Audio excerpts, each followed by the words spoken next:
Hello student, पिछले video में हमने पढ़ा था कि कैसे लैंड जो है वो मोस्ट इम्पोर्टेंट नेचुरल रिसोर्सेज है इस अर्थ पर। और लैंड यूज़ में कैसे कैसे चेंजेस होते हैं। लैंड जो है दो टाइप की होती है, प्राइवेट लैंड और कम्युनिटी लैंड।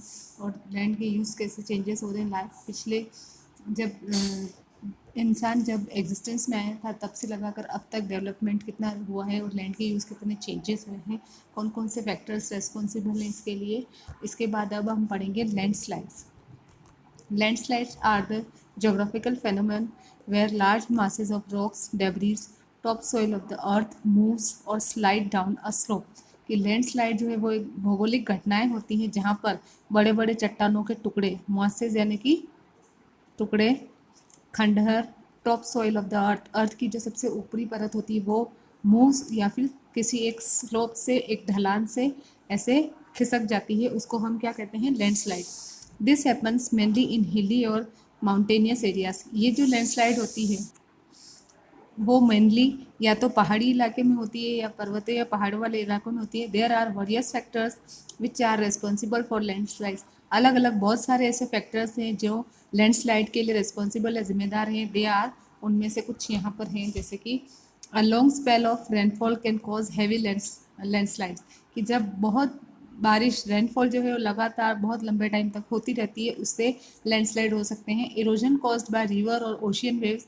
ओशियन वेव्स के कारण या फिर नदियों के कारण जो इरोजन होता है, मिट्टी का कटाव होता है, उसके कारण भी लैंडस्लाइड्स हो सकते हैं।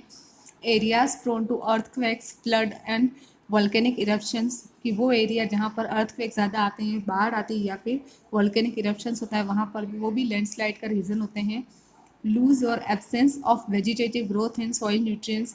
या तो वेजिटेटिव ग्रोथ या सॉइल न्यूट्रिएंट्स नहीं होते हैं, उनकी कमी के कारण भी लैंडस्लाइड होती है। Human factors such as construction, deforestation, blasting for mines, vibrations caused by heavy machinery etcetera. कि कुछ ऐसे ह्यूमन फैक्टर्स है जैसे कि कंस्ट्रक्शन है, पेड़ों की कटाई है, माइंस में ब्लास्ट करवाना है ना, या फिर हेवी मशीनरी की वजह से जो वाइब्रेशंस होते हैं, कंपन होता है, वो सब भी लैंडस्लाइड का रीज़न हो सकते हैं। There are various effect of landslide such as. इसके साथ कुछ और भी इफेक्ट, इसके जो ये जो लैंडस्लाइड होती है इसके कुछ इफेक्ट, कुछ प्रभाव पड़ते हैं। क्या क्या प्रभाव पड़ते हैं इनके देखिए।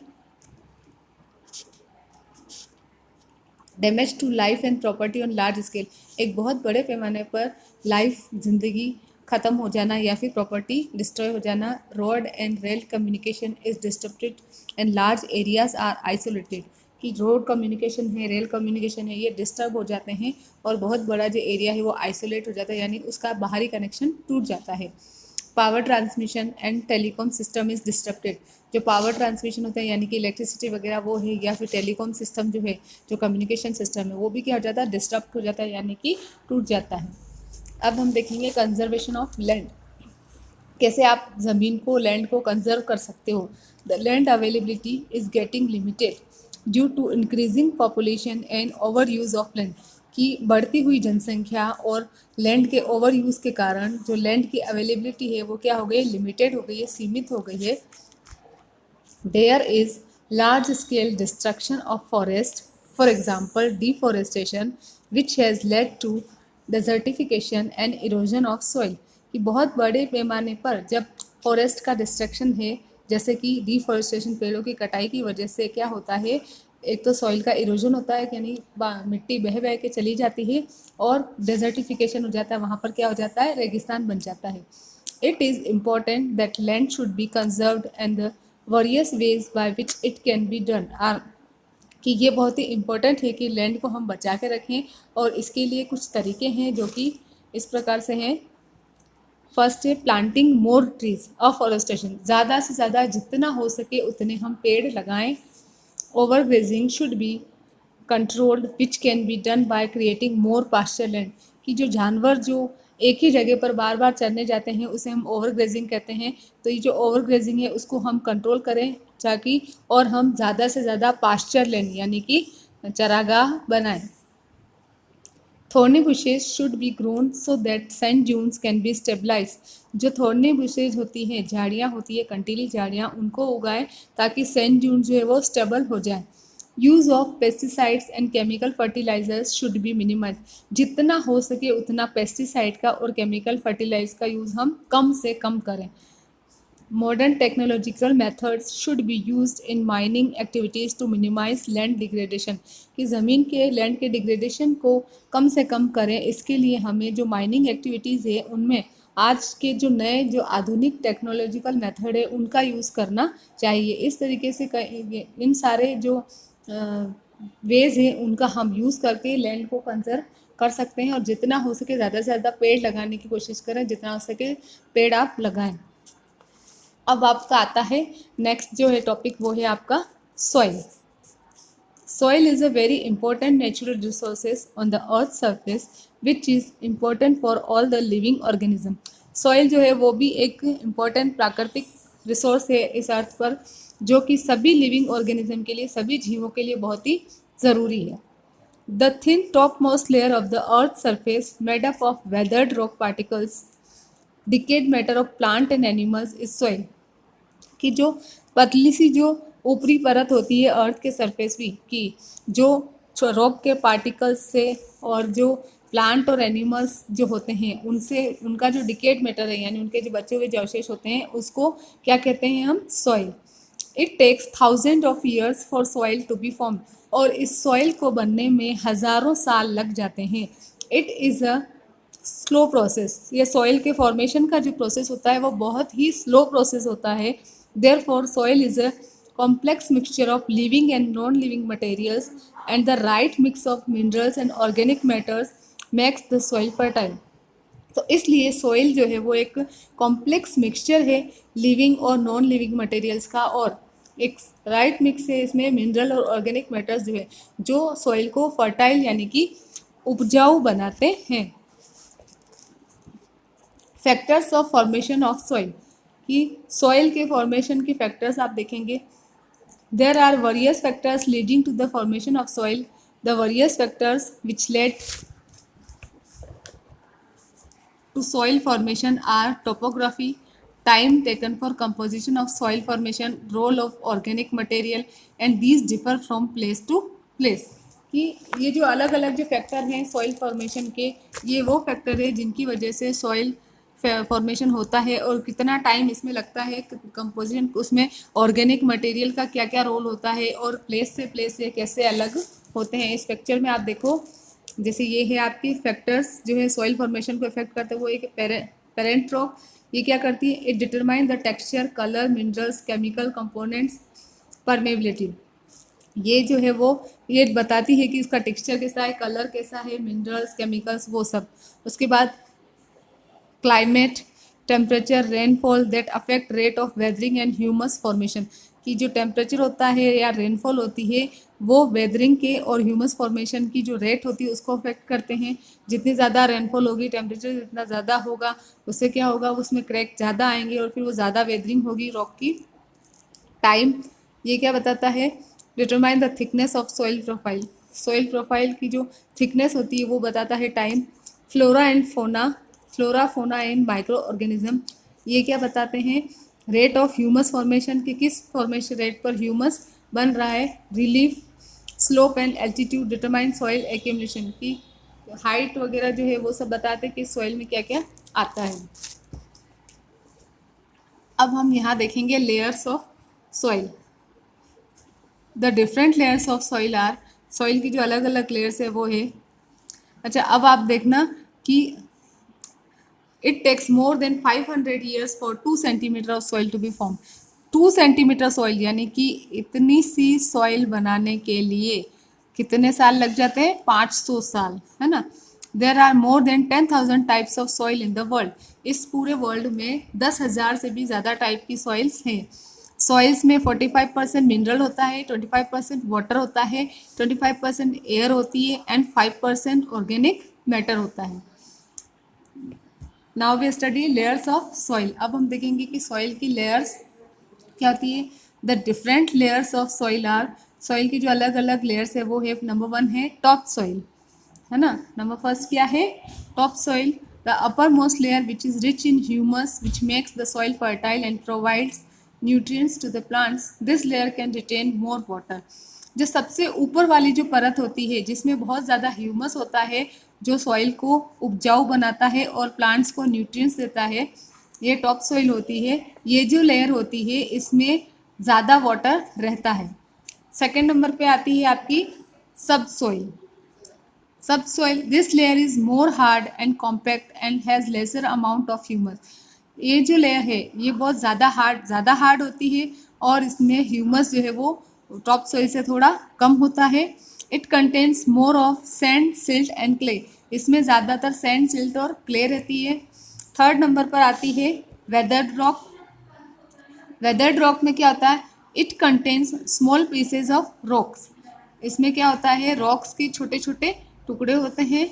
उसके बाद नंबर 4 पे आती है अनवेदर्ड पेरेंट रॉक।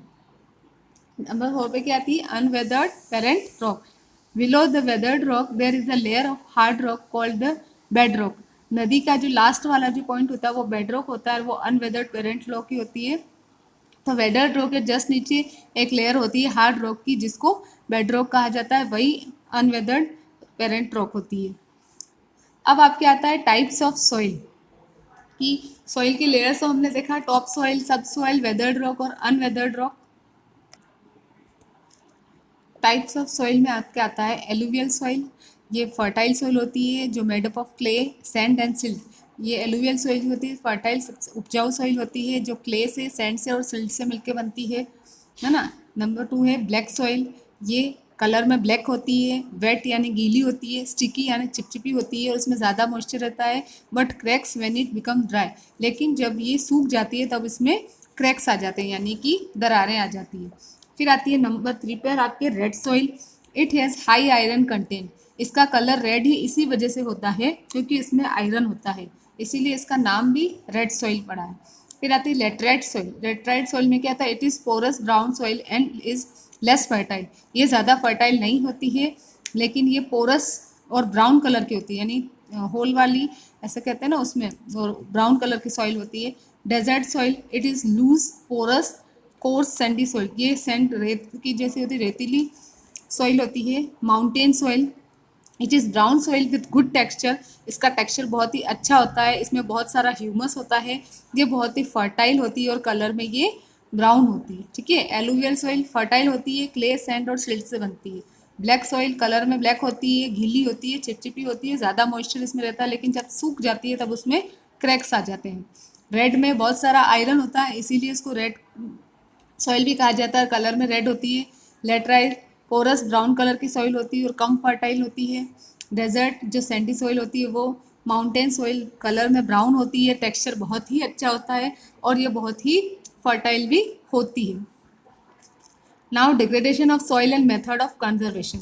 अब आप देखो कि सॉइल का डिग्रेडेशन यानी वो उसका जो ग्रेडिंग है, कैसे वो धीरे धीरे अच्छी उसकी गुणवत्ता धीरे धीरे कम होती जा रही है और उसको किन किन तरीक़ों से आप कंजर्व कर सकते हो। The major threat to soil is the erosion and depletion of soil. जो मेजर थ्रेट है इसका सॉइल का वो क्या है? एक तो इसका इरोजन होता है, मिट्टी का कटाव होता है, और डिप्लेशन होता है यानी बह बह के ये चली जाती है। Both natural and human factors are responsible for soil degradation. Soil के डिग्रेडेशन के लिए नेचुरल और ह्यूमन दोनों ही फैक्टर्स जिम्मेदार हैं। Soil erosion is mainly the removal of the top most layer of soil due to flood, landslide, waves and human activities such as deforestation, overgrazing, rainwash and excessive use of chemical fertilizer and pesticides. Soil erosion का मतलब क्या होता है कि जो top वाली जो layer होती है सॉइल की, वो चाहे बाढ़ की वजह से, लैंडस्लाइड की वजह से, वेव्स की वजह से, किन्हीं ह्यूमन एक्टिविटीज़ जैसे कि पेड़ों की कटाई की वजह से, ओवरग्रेजिंग की वजह से, बारिश की वजह से धुल जाने से, या बहुत ज़्यादा केमिकल और फर्टिलाइजर्स का आप यूज़ कर रहे हो उस वजह से जो सॉइल की टॉप मोस्ट लेयर है वो हट जाती है, उसे हम सॉइल इरोजन कहते हैं। This affect the fertility of soil. और ये सॉइल इरोजन जो है वो सॉइल की फर्टिलिटी को अफेक्ट करता है। Methods of soil conservation. Soil को बचाने के क्या क्या मेथड है देखो। फर्स्ट है afforestation. Soil erosion can be checked by planting more trees. The roots of the trees hold the soil firmly and also control the flow of water. कि soil erosion को आप ज़्यादा से ज़्यादा पेड़ लगाकर कंट्रोल कर सकते हो, क्योंकि जो ट्रीज़ की जो जड़ें होती है वो सॉइल को पकड़ के रखती है और फिर वो जो वाटर का फ्लो होता है उसको भी कंट्रोल करती है। लोगों के लिए बहुत ही ज़रूरी है कि वो सॉइल को कंजर्व करें, स्पेशली इन इंडिया, क्योंकि एग्रीकल्चर, हमारा इंडिया जो है वो एक एग्रीकल्चर कंट्री है और यहाँ पर खेती जो है वो मेन सोर्स है जीने का। सो मेजोरिटी ऑफ इंडियन पॉपुलेशन और जो मेन जो स्टे है हमारी इकोनॉमी के का जो बेसिक जो कह सकते हैं वो एग्रीकल्चर ही है, इसीलिए हमारे यहाँ पर सॉइल को कंजर्व करना बहुत ही ज़रूरी है। सेकेंड है mulching. The bare ground between two crops is covered with organic matter and drought-resistant grasses. Once the grasses or vegetation cover the soil, it checks further soil erosion. कि जब जो bear ground होता है, bear यानी जहाँ पर कुछ भी नहीं है, क्रॉप्स है, क्रॉप्स के बीच में जो बिल्कुल खाली वाला जो ग्राउंड होता है जहाँ पर ऑर्गेनिक मैटर है और जो शायद सूखे की वजह से सूखे वाली ग्रासेस वहाँ पे उगी हुई है, तब जब एक बार ये वेजिटेशन या ग्रासेस जो है इस सॉइल को कवर कर लेती है ना, तब सॉइल इरोजन हम रोक सकते हैं। Contour barriers along the contours of landstones, grass and other vegetations are used as barriers. कि जैसे लैंडस्टोन्स यानी कि ज़मीन पर ऐसे पत्थर लगाकर या फिर घास लगाकर या दूसरे कोई पेड़ पौधे लगाकर हम उनको बैरियर के रूप में यूज़ कर सकते हैं ताकि सॉइल इरोजन ना हो। It reduces the water flow and trenches are made in front of the barriers to collect water. कि इससे क्या होता है, पानी का जो बहाव है वो कम हो जाएगा और खाइयाँ बनने की वजह से क्या होगा, जो पानी है ट्रेंचेस बन जाएगी तो उसकी वजह से मिट्टी भी बह बह कर नहीं जाएगी। फिर आपका आता है रॉक डैम्स यानी कि check dams. Huge pieces of rocks are piled up in the uphill region in order to slow down the flow of water, which also prevent the loss of water. बड़े बड़े चट्टानों के टुकड़े रख दिए जाते हैं ऊपर पहाड़ियों की तरफ, ऊपर की तरफ, ताकि पानी जो आए वो नीचे धीरे धीरे स्लो डाउन होकर धीरे धीरे बहता हुआ आए और उसकी वजह से सॉइल इरोजन ना हो। टेरेस फार्मिंग इन माउंटेनियस और hilly regions, broad flat steps और terrace are made to practise farming. जैसे माउंटेनियस या हिली रीजन्स होते हैं वहाँ पर इस टाइप से ऐसे स्टेप्स बना दिए जाते हैं चौड़े चौड़े और वहाँ पर खेती की जाती है। Crops are planted on each step which prevent the flow of water, thus preventing soil erosion. यहाँ पर हर एक स्टेप पर क्या करते हैं, फसल उगा दी जाती है जिसकी वजह से सॉइल इरोजन कम हो जाता है, उससे हम बच सकते हैं। फिर आता है inter cropping. Various leguminous crops are grown in alternate rows and several other crop management practices are adopted in order to minimize soil erosion. Intercropping यानी अलग अलग जो क्रॉप्स होती है अल्टरनेट ऐसे रो में उगा देते हैं ताकि क्रॉप मैनेजमेंट करते हुए ताकि सॉइल इरोजन को कम किया जा सके। Counter ploughing it is mainly practiced by pluffing parallel to the counters of hill slopes to form a natural barrier for water which flows down the slope. It helps in retaining the soil of a particular region. कि mainly जो है counters के parallel क्या करो, ploughing कर लो, खेत जोत दो हिल स्लोप्स में, तो वहाँ पर क्या होगा, नेचुरल क्या हो जाएंगे, वो बैरियर की तरह बन जाएंगे और वाटर जो है स्लोप से धीरे धीरे डाउन, जो जब फ्लो डाउन जब वो होगा, जब वो नीचे की तरफ बहेगा तो उसकी जो स्पीड है वो क्या हो जाएगी, कम हो जाएगी और स्पीड कम होने की वजह से क्या होगा, एक पर्टिकुलर रीजन में सॉइल वहीं की वहीं रह जाएगी। फिर आती है शेल्टर बेल्ट्स। शेल्टर बेल्ट्स में क्या करते हैं, देखो, इन द ड्राई और कोस्टल एरिड रीजन, सूखा इलाका होता है या कोस्टल वाला जो रीजन होता है, एरिया होता है, वहाँ पर various rows of trees are planted in order to check the movement of wind in order to protect the soil. कि विंड की वजह से सॉइल जो है वो उड़ उड़ कर ना जाए, इसलिए क्या करते हैं, अलग अलग पेड़ों की कतारें लगा देते हैं ताकि विंड का जो मूवमेंट है उससे सॉइल को प्रोटेक्ट किया जा सके, बचाया जा सके। In order to check the movement, besides the above given ways, farmers should use eco-friendly fertilizers and plant indigenous trees and shrubs which can significantly prevent erosion of soil. इन सभी के साथ ही साथ हमें किसान जो है वो इको फ्रेंडली फर्टिलाइजर्स का यूज़ करे और ज़्यादा से ज़्यादा ट्री वगैरह लगाए, श्रब्स लगाए, ताकि सॉइल के इरोजन को रोका जा सके। देन अब आपका नेक्स्ट टॉपिक जो है वो है आपका water. Water is a very important renewable natural resources. Water एक बहुत ही रिन्यूएबल क्यों बोला, इसे फिर से रिन्यू किया जा सकता है इसलिए। Nearly 3/4 of the earth surface is covered with water and the rest is land.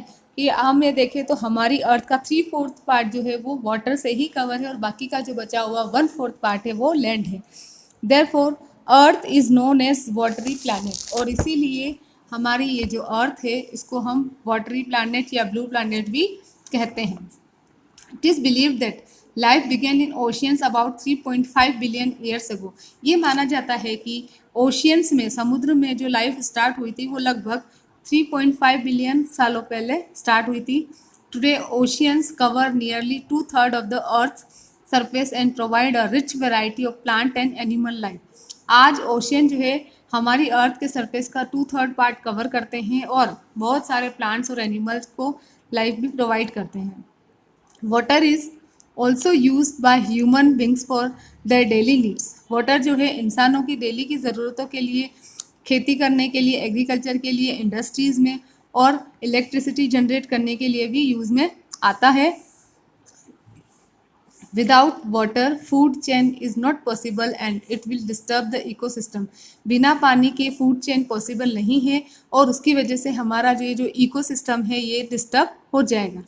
Plants also need water for their growth and they are the lifelines for the survival of human beings. Plants को भी अपनी growth के लिए पानी की ज़रूरत होती है और वो ह्यूमन बींग्स के लिए जो क्या है, लाइफलाइंस कह सकते हो आप उनको। The water present in the ocean is saline and hence not fit for human consumption.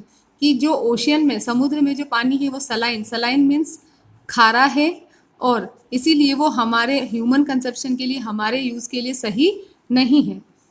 Fresh water present on the earth is about 2.7% and nearly 70% of this water is in the form of glaciers and ice sheets in Greenland.